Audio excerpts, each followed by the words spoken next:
சென்னையில் குண்டும் குழியுமாக இருக்கக்கூடிய சாலையினால் வாகன ஓட்டிகள் எதிர்கொள்ளும் சிரமங்கள் குறித்து பொதுமக்கள் தெரிவித்த கருத்துக்களை தற்போது பார்க்கலாம்.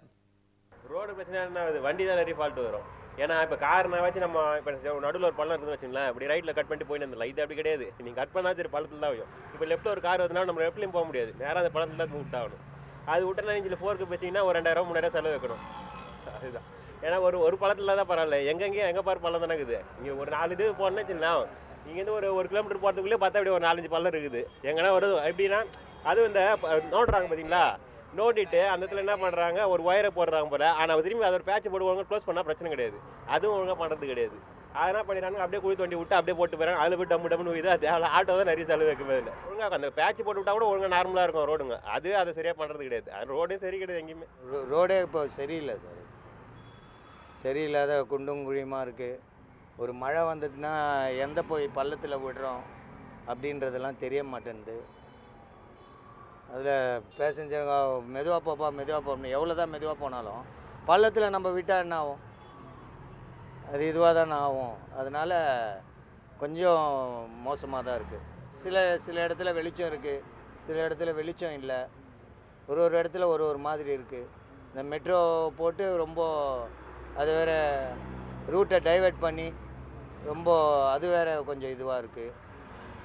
ரொம்ப கஷ்டமாக தான் இருக்குது இப்போதைக்கு ஆட்டோ தொழில். தெருவுக்குள்ளே போனால் ரொம்ப டேமேஜ் ரோடு. சூளைமேடு அந்த இடத்துலாம் நிறைய எங்கே பார்த்தாலும் பள்ளம் தான், நிறைய ஹெவி பள்ளம். தோன்றாங்க, சீக்கிரமாக வேலை முடித்து க்ளோஸ் பண்ண மாட்றாங்க. இந்த கிரிம்ஸ் ரோட்டில் அந்த ரோடு தோண்டி எவ்வளோ நாள் ஆச்சு. சிஎம் ஹாஸ்பிட்டலில் இருந்தாருங்களா, அப்போத்துக்கு முன்னாடியே தோண்டினாங்க. அது இன்னும் கூட ரெடி பண்ணாமல் ரோடு போடாமல் தான் வச்சுக்கிறாங்க. இப்போ இந்த மெயினான கிரிம்ஸ் ரோடே இவ்வளோ நாள் போடுறதுக்கு உங்களுக்கு கஷ்டம்னா எப்படி? அப்போ சின்ன ரோட்டில் நீங்கள் போடுறதுக்கு வாய்ப்பே இல்லை. பெரிய ரோடே போட மாட்டீங்க. நல்லாங்கிற ரோடை மட்டும் கொஞ்சம் தோண்டி போட்டுனுக்கிறேன். அதே மாதிரி மாதாவரம் ஹைவேல நான் வரேன், டெய்லியும் அங்கேருந்து தான் வருவேன். நான் ரெடின்ஸ் என்னோடய வீடு. அங்கேருந்து வரும்போது இந்த மாதாவரம் பஸ் ஸ்டாண்ட்லேருந்து மூலக்கடை வரையும் வரத்துக்குள்ள பள்ளத்தை நோண்டி சின்ன சின்ன பிட்டாக போட்டு வச்சுக்கிறாங்க. அது க்ளீனான ரோடே இன்னும் போடவே இல்லை. முன்ன மாரி கிடையாது. எல்லா ரூட்டும் டைவர்ட் பண்ணி விட்டுறாங்களா, மெட்ரோ ஒர்க் நடக்கிறதுனால எல்லாருக்கும் சிரமம் தான். ஆட்டோ ஓட்டுறவங்களுக்கு கூட நம்மளை நம்பி வராங்களே பேசஞ்சர், அவங்களுக்கும் ரொம்ப கஷ்டமாக தான் ஆகுது. அது வேறு ஒன்றும் இல்லை. நெரிச்சல் அந்த மெட்ரோ ஒர்க்கு நடக்கிறதுனால தான் இவ்வளோ இதுவே.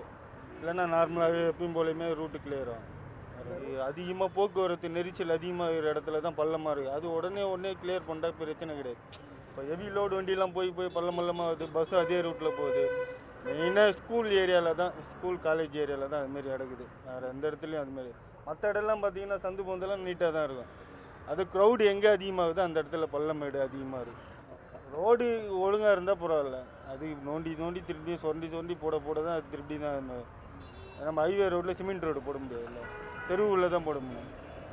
அதுக்குன்னு ஹைவே ரோட்டில் சிமெண்ட் ரோடு போட்டால் பட்ஜெட்லாம் எங்கேயோ போவோம். தமிழகத்துக்கு எதுவுமே கட்டுப்படியாது. ரோடெல்லாம் ரொம்ப மோசங்க, வண்டியை ஓட்ட முடியலைங்க. ரொம்ப டயர்டாகுது. இடுப்புலாம் ஒரே வலி. சும்மா பிரேக் மெரிச்சு ரொம்ப கஷ்டமாக இருக்குது. இது எப்போ தான் சரி பண்ணாங்களோ என்னென்னு தெரியல. அந்த மெட்ரோ போட்டவங்களும் தான் ரொம்ப கஷ்டமாக இருக்குது. வண்டியை ஓட்ட முடியல.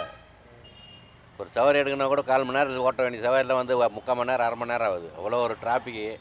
ரோடு எல்லாம் குண்டும் குழியுமாவே இருக்குது. பள்ளத்தினால தான் உடம்பு ஃபால்ட் ஆகுதில்ல. இடுப்புலாம் ஒரே வலி. காலையில் எழுந்து வர வேண்டிய டியூட்டி இப்போ மதியம் 3 மணிக்கு மேலே தான் எழுந்தே வரேன் நான். அவ்வளோ கஷ்டமாக இருக்குது வண்டி ஓட்டுறதுக்கு. சிட்டி ஃபுல்லாகவே இதே தான். எந்த இடம் பார்த்தாலே நோண்டி போட்டு தான் கிடக்குது. எதுவுமே சின்சியராக எவனும் ஒழுங்காக வேலை செய்யலை. கஷ்டமாக தான் இருக்குது. என்ன செய்கிறது? தொழில் வேறு இருக்குது. தொழில் செய்கிறதுக்கு முடியல. இது அட்ஜஸ்ட் பண்ணி அது ஓட்ட வேண்டியது தான். குடும்பம் பொண்டாட்டி பிள்ளைங்களாம் இருக்குல்ல, அதெல்லாம் காப்பாற்றணும். எங்கள் வண்டியில் எவ்வளோ நாஸ்தியாக தெரியுமா ரோட்டில்? 5 வருஷம் வர வேண்டிய பொருள்லாம் வந்துட்டு 3 வருஷத்துலேயே சரியாக கண்ணமாகி போயிடுது. ரோடெலாம் ரொம்ப அந்தளவு சொல்லிக்கிறதெல்லாம் ஒன்றும் பெருசாக இல்லை. முக்கியமான இடங்கள்லாம் கொஞ்சம் நல்லா இருக்குது. மற்றபடி உள்ளெல்லாம் பார்த்தோம்னா ரொம்ப மோசமாக அது பள்ளம் மேடுவோம். மொத்தமாக முக்கியமான இடங்கள்லேயே உள்ளெல்லாம் சந்துக்குள்ளெல்லாம் போனோம்னா ஒன்றுமே இருக்க மாட்டேங்குது. மெயின் ரோட்டில் மட்டும் தான் கொஞ்சம் நல்லா பார்க்க நல்லா இருக்க மாதிரி இருக்கும். மழை டைம்லாம் இன்னும் ரொம்ப கஷ்டம். டிராஃபிக் அதிகமாகுது. எங்கே தண்ணி இருக்குது, எங்கே ரோடு நல்லா இருக்குன்னு தெரிய மாட்டேங்குது. கொஞ்சம் ஸ்பீடாக போனால் டம்முன்னு வந்தோன்னா வண்டி ப்ராப்ளம் ஆகி போயிடுது. நிறைய இடத்துல காவா வேலை நடக்கிறதுனால அங்கங்கே எங்கே காவா இருக்குது, இங்கேயே பார்த்திங்கன்னா அது பின்னாடிலாம் வந்துட்டு காவா ஒர்க் போகிறதுனால நிறைய இடத்துல தோண்டி வச்சுருக்காங்க. சென்னையில் ரோடு சரி கிடையாது. முன்னை விட ரொம்ப மோசமாக இருக்குது. மவுண்ட் ரோடு கூட ரொம்ப மோசமாக தான் இருக்குது, நிலைமையில தான் இருக்குது. பள்ளம் மேடு அப்படி தான் இருக்குது. வண்டி ஓட்டுறது கஷ்டமாக இருக்குது. இது வண்டி டயர் தான் அடிபடுது, அங்கங்கே வெட்டுப்படுது. ஷாக் அப்சர்வெலாம் உடையுது, ரொம்ப மோசமான நிலமையில் இருக்குது. வண்டி அப்செட் ஆகும், வண்டி ஆக்சிடென்ட் ஆகும், நிறையா நடக்கும். வண்டி ரொம்ப டேமேஜ் இருந்தால் அதான் நடக்கும், வேறு என்ன நடக்க போகுது. மழை வந்துட்டா தண்ணி நின்றுட்டா தெரியாது, நல்லா இருக்கிற மாதிரி தான் தெரியும் நம்மளுக்கு. நம்ம நார்மலாக இப்போ இருக்கிற ஏரியானா இந்த இடத்துல பள்ளம் இருக்குன்னு நம்மளுக்கு தெரியும். வேறு ஏரியாவுக்கு போகிறோம்னு வச்சுக்க சவாரி, அந்த இடத்துல தெரியாதுல்ல. நம்ம பட்டுன்னு உள்ளே வந்தால் வண்டி அப்செட் ஆகும். பைக்குனா கீழே கண்டிப்பாக பைக்கெல்லாம் கீழே வந்துடும், அடிப்படும், எல்லாமே சேதாரம் ஆகும். அது நம்மளுக்கு கூட நம்மலாம் சின்ன வயசானவங்களாம் உட்காந்து எடுத்துமோன்னு வச்சுக்கோன், அந்தமாரி பள்ளத்தில் விட்டான்னா அவங்களுக்கு இடுப்பு வடியும், வேறு உடம்பு வேறு எதனா ஃபால்ட்டு வரும், நிறையா வரும். ரொம்ப எல்லாம் இல்லை, சில இடத்துலலாம் இருக்குது நிறையா அந்தமாரி பிரச்சனைங்க. நம்ம தெருவுங்களெல்லாம் பார்த்தீங்கன்னா அப்படியே இருக்குது, அந்த ட்ரைனேஜ் பள்ளங்க அப்படியே இருக்குது. ரொம்ப ஆழமாக அப்படியே அது சரி பண்ணால் கரெக்டாக இருக்கும். ரொம்ப இதுவாகுது, விட்டா பள்ளம் வண்டி ஆட்டோவே கவுந்துடும், அந்தமாரிலாம் இருக்குது. ஏன் இங்கே பார்க்கலையா, இங்கே இப்போ பாருங்கள். மெயின் இடத்துல மட்டும் நல்லாயிருக்கும், மற்ற இடத்துல பார்த்தோன்னா ரோடு அந்தமாரி தான் கண்ணமாக இருக்கும்.